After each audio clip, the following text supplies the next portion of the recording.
Almaniya hökuməti son 10 ilin ən böyük əmək haqqı artımını təsdiqləyib. Minimum əmək haqqı 14 avro 60 sent olaraq müəyyən olunub.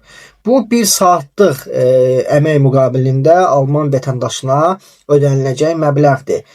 Bu məbləği biz manata çevirdikdə 29 manat 20 qəpik 1 saat ərzində 1 saat işləməklə Alman vətəndaşı 29 manat 20 qəpik qazanmış olacaq. Bu da ki günlük hesablama ilə 8 saat gün ərzində işləyərək 117 avro və yaxud da ki 234 manat Alman vətəndaşının qazancıdır.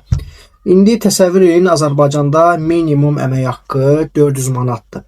Və həmən bu 400 manatı Alman bir vətəndaş Almaniyada cəmi 2 gün işləməklə əldə edə bilir. Hətta artıq qazanır. Alman vətəndaşı 2 gün ərzində işləməklə 467 manat əmək haqqı alır. Bu da Azərbaycanın minimum əmək haqqısının 1 aylıq müddətinə bərabərdir. Dövlət Statistika Komitəsinin açıqladığı rəqəmlərə görə Azərbaycanda orta əmək haqqı 1000-1100 manat arasında dəyişir. Bəs Alman vətəndaşı bu Azərbaycanın orta əmək haqqısını qazanmaq üçün neçə gün işləməlidir? Deməli, Almaniyada minimum əmək haqqı alan, mən hələ Almaniyanın orta əmək haqqı qazanından söhbət eləmirəm.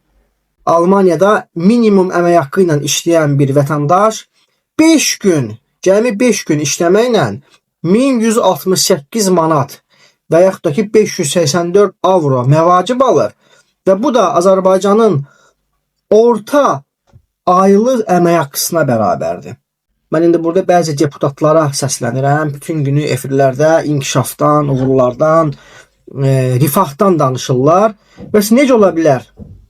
Çıxsınlar, izahat versinlər ki, necə ola bilər ki, Almaniyada cəmi 2 gün işləyən adamın qazancı Azərbaycanda 1 ay işləyən minimum maaşlı vətəndaşın maaşından çoxdur. Necə ola bilər ki, Almaniyada cəmi 4 gün işləyən, 5 gün işləyən, minimum əmək haqqı ilə işləyən Alman vətəndaşının qazancı Azərbaycanda 1 ay işləyən, orta əmək haqqı alan vətəndaşın maaşından çoxdur. Yəni bunlar sadəcə rəqəmlər deyil, bunlar insan dəyərinin, əmək qiymətinin və sosial ədalətin göstəricisidir. Azərbaycanda əmək haqqı artırılır, inkişaf var və s. nağıllarla insanları aldatmaq lazım deyil. Hökumət illərlə inkişafdan, ədalətdən, rifahdan danışır, amma ki nəticə budur.